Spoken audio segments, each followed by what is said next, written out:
Hello students, today I am going to explain you class 10th English worksheet number 14. Date is 6 August 2020 और आज की हमारी जो worksheet है उसमें आपको एक पैसेज दिया गया है और उससे रिलेटेड आपको कुछ क्वेश्चंस दिए गए हैं। पहले आपको पैसेज पढ़ना है, फिर उसके क्वेश्चंस के आंसर लिखने हैं। आपका जो ये पैसेज है आपकी लिटरेचर की बुक से लिया गया है। आपकी लिटरेचर की बुक फर्स्ट फ्लाइट, उसका फर्स्ट चैप्टर है a letter to God, written by G.L. Fuentes. तो इस चैप्टर से आपका ये पैसेज लिया गया है। तो हम स्टार्ट करते हैं एक कोटेशन से जो इसमें दी गई है। Faith is like WiFi, it is invisible but it has the power to connect you to what you need. कि जो फेथ है, विश्वास है, वो एक वाईफाई के कनेक्शन की तरह होता है जो कि हमें दिखाई नहीं देता, but it has the power, लेकिन इसके अंदर वो शक्ति होती है कि ये आपको जोड़ता है किससे, व्हाट यू नीड, जिस चीज़ की आपको ज़रूरत होती है ये उससे आपको जोड़ देता है। तो जो आपकी स्टोरी है ये भी एक विश्वास पर ही आधारित है। इसमें लेंचो नाम का एक फार्मर है जिसको भगवान पर बहुत ज़्यादा विश्वास है और उसका जो विश्वास है वो क्या रंग लेकर आता है वो हम इस स्टोरी में पढ़ेंगे।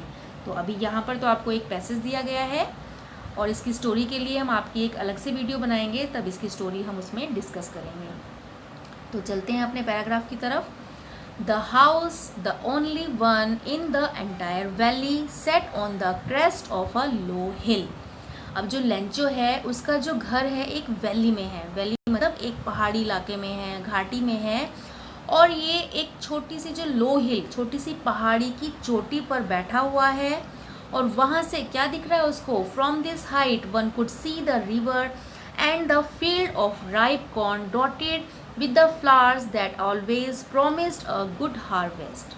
अब यहाँ से उसको दिखाई दे रही है एक नदी और उसको खेत दिखाई दे रहा है किस चीज़ का? राइप कॉर्न, उसकी जो फसल है, उसने मकई की जो फसल उगाई हुई है उसमें फूल आ रहे हैं और उस फसल को देखकर ऐसा लग रहा है कि अब की बार जो उसकी फसल है, उसकी जो हार्वेस्ट है वो बहुत अच्छी होने वाली है।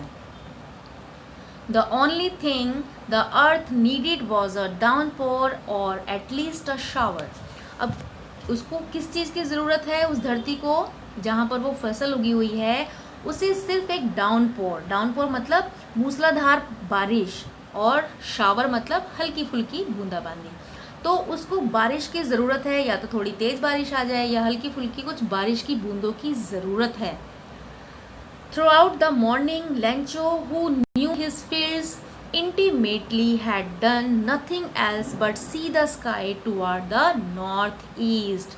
अब पूरी सुबह हो गई है। सुबह से जो लेंचो है वो क्या कर रहा है? वो अपने खेतों को देख रहा है, अपने उसके जो इंटीमेटली, उसके प्यारे जो उसके मित्र हैं, उसके जो खेत हैं, घनिष्ठता है उसकी उनके साथ, उनके फील्ड के साथ, और उसको वो देख रहा है लेकिन कुछ नहीं कर पा रहा है। उसके खेतों को ज़रूरत है पानी की, लेकिन पानी की बारी जो बूंदे हैं वो तो गिर नहीं रहे हैं। तो इसलिए जो लेंचो है वो नॉर्थ ईस्ट स्काई में वो देख रहा है, उत्तर पूर्वी दिशा के जो बादल हैं आकाश में उनकी तरफ देख रहा है कि काश यहाँ से कोई बादल आए और मेरे खेतों को पानी मिल जाए। Now we are really going to get some water, woman. The woman who was preparing supper replied, yes, God willing. अब वहाँ से एक रिप्लाई आता है। लेंचो ये सोच रहा था और उसकी जो एक वुमेन, उसकी जो वाइफ थी वो क्या कर रही थी? वो खाना बना रही थी और वो भी यही कहती है कि हाँ ये तो भगवान की ही इच्छा है। बारिश होना तो भगवान के ऊपर डिपेंड करता है, भगवान की इच्छा है, अगर भगवान चाहेंगे तो बारिश हो जाएगी। It was during the meal that, just as Lencho had predicted, big drops of rain began to fall. अब अचानक क्या होता है उनके खाने के दौरान? जब वो खाना खाने बैठते हैं तो अचानक जो लेंचो की भविष्यवाणी थी, कौन सी भविष्यवाणी? कि बारिश हो जाए, आज बारिश हो जाए, उसकी भविष्यवाणी थी वो पूरी हो गई। क्या हुआ? बड़ी बड़ी बारिश की बूंदें गिरने लगी। In the north east huge mountains of clouds could be seen approaching. North east से, उत्तर पूर्वी दिशा से क्या दिखाई दे रहा था? बड़े बड़े पहाड़ों जैसे बादल दिखाई दे रहे थे और वो अप्रोचिंग, वो लेंचो के खेत की तरफ आ रहे थे।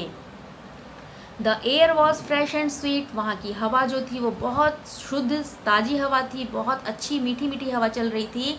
The man went out for no other reason, अब जो लेंचो था वो बाहर गया, और बाहर जाने का कोई और रीज़न नहीं था। वो क्या करने के लिए गया था बाहर? To have the pleasure of feeling the rain on his body, अपनी बॉडी पर बारिश की बूंदों की जो फीलिंग थी, जो बारिश की बूंदों की फीलिंग से उसको जो खुशी मिलने वाली थी, उसको लेने के लिए, उस प्लेजर के लिए वो बाहर गया।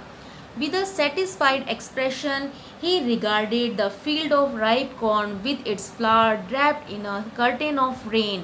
तो अब क्या हुआ, जल्दी ही बारिश की बूंदों ने उसके खेतों को ढक लिया। बारिश की जो बूंदें थी, उसकी जो पके खेत थे, जो कॉर्न थी, उसके जो फूल थे, उस पर बारिश की बूंदें गिरने लगी। But suddenly a strong wind began to blow, लेकिन अचानक क्या हुआ, बड़ी तेज आंधी, बहुत तेज हवा चलने लगी, और उसके साथ क्या हुआ, along with the rain very large hailstone began to fall, बारिश के साथ बड़े बड़े ओले गिरने लगे।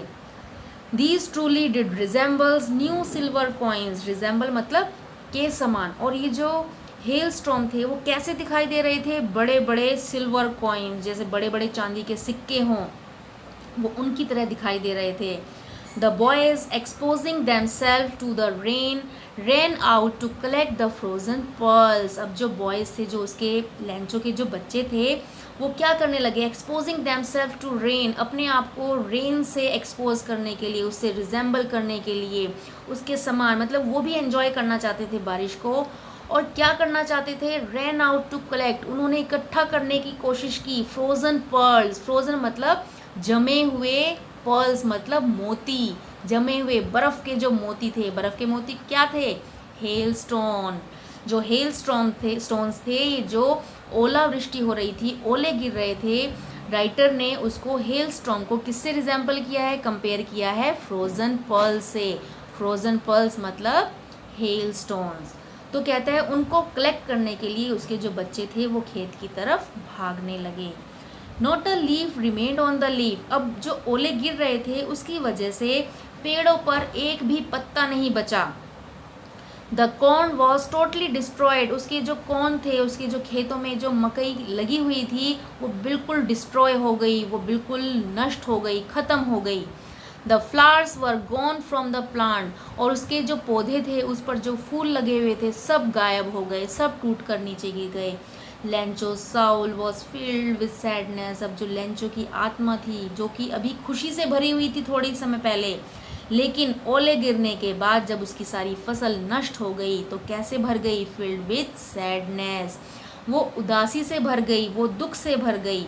When the storm had passed, और जब वो तूफान चला गया तो क्या हुआ, he stood in the middle of the field, वो अपने खेतों के बीच में खड़ा था, and said to his sons, और अपने बेटों से कह रहा था, a plague of locusts would have left more than this, locusts मतलब एक जो टिड्डियों का झुंड होता है, plague of locusts का मतलब है एक जो प्रजाति होती है जो फसलों को नष्ट कर देती है। टिड्डियाँ होती हैं, आपने देखी भी होंगी खेतों में जो मंडराते रहते हैं, ग्रीन ग्रीन कलर के जो होते हैं, तो ये क्या करती हैं, ये खेतों को नष्ट कर देती हैं।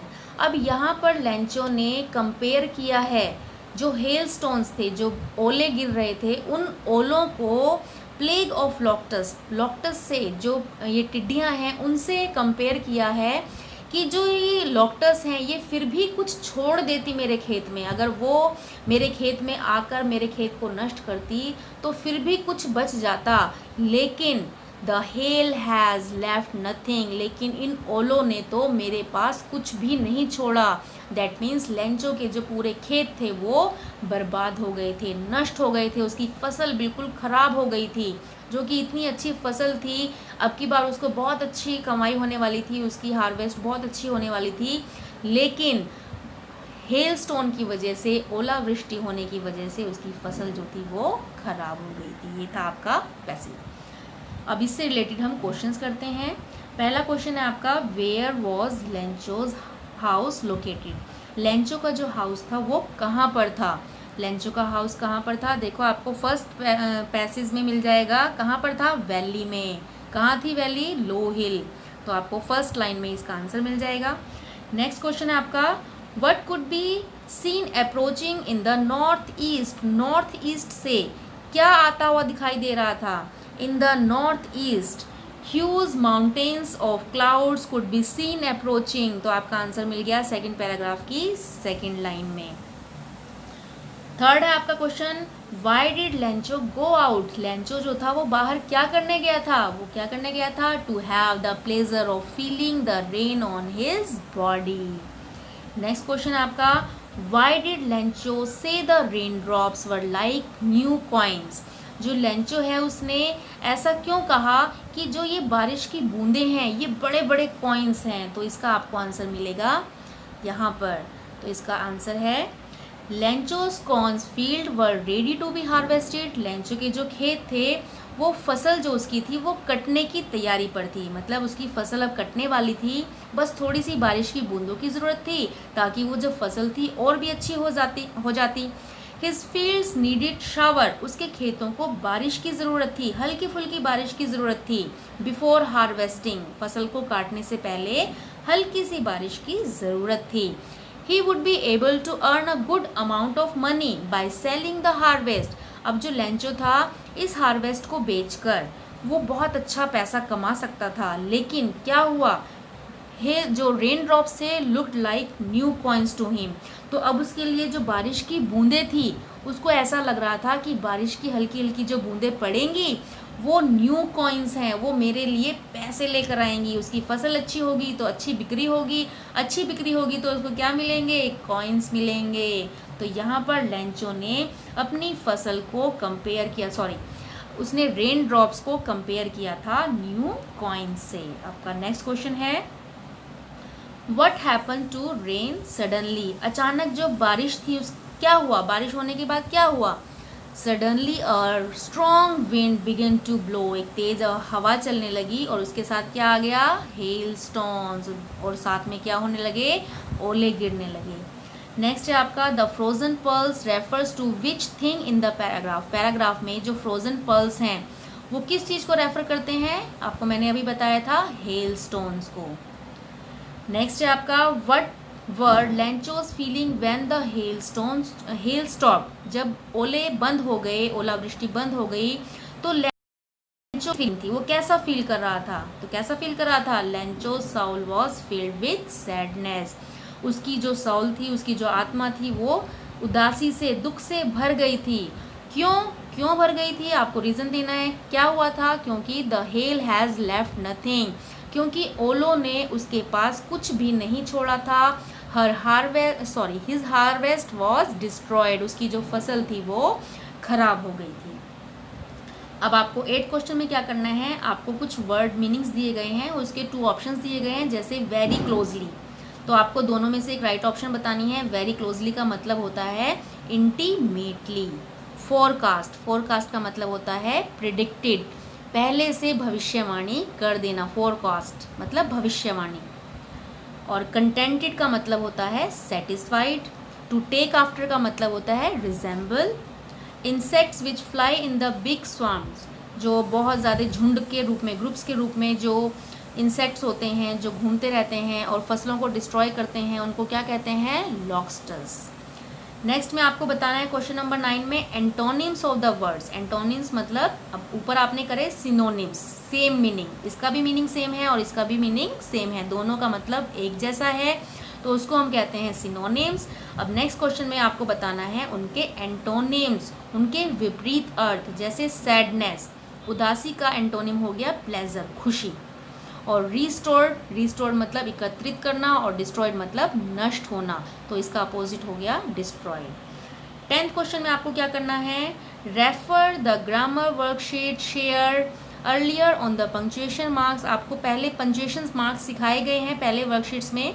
अब आपको क्या करना है? आपको जो ये पैराग्राफ दिया गया है इसमें आपको एनसर्कल करना है, ऐसे सर्कल बनाना है आपको। जहाँ पर कोमा है, ये देखिए यहाँ पर कोमा था तो मैंने कोमा को सर्कल कर दिया। एपोस्ट्रॉफीज जो आपकी कोटेशन मार्क्स होते हैं, ये देखो कोटेशन मार्क्स हैं, इनको आप सर्कल करोगे। ये आपकी कोटेशन है, इसके कोटेशन मार्क्स दिए गए हैं, यहाँ पर भी दिए गए हैं, यहाँ पर भी दिए गए हैं। आपको उन्हें सर्कल करना है, जहाँ आपका फुल स्टॉप है आपको उन्हें सर्कल करना है। तो जितने भी आपको पंक्चुएशंस मार्क्स इसमें दिए गए हैं, विराम चिन्ह दिए गए हैं, जैसे comma, apostrophe, full stop, quotation marks, ये सब आपको क्या करने हैं, सर्कल करने हैं। तो बेटा आपकी ये वर्कशीट है, आप इसे जल्दी से कंप्लीट कीजिए। Thanks for watching my video.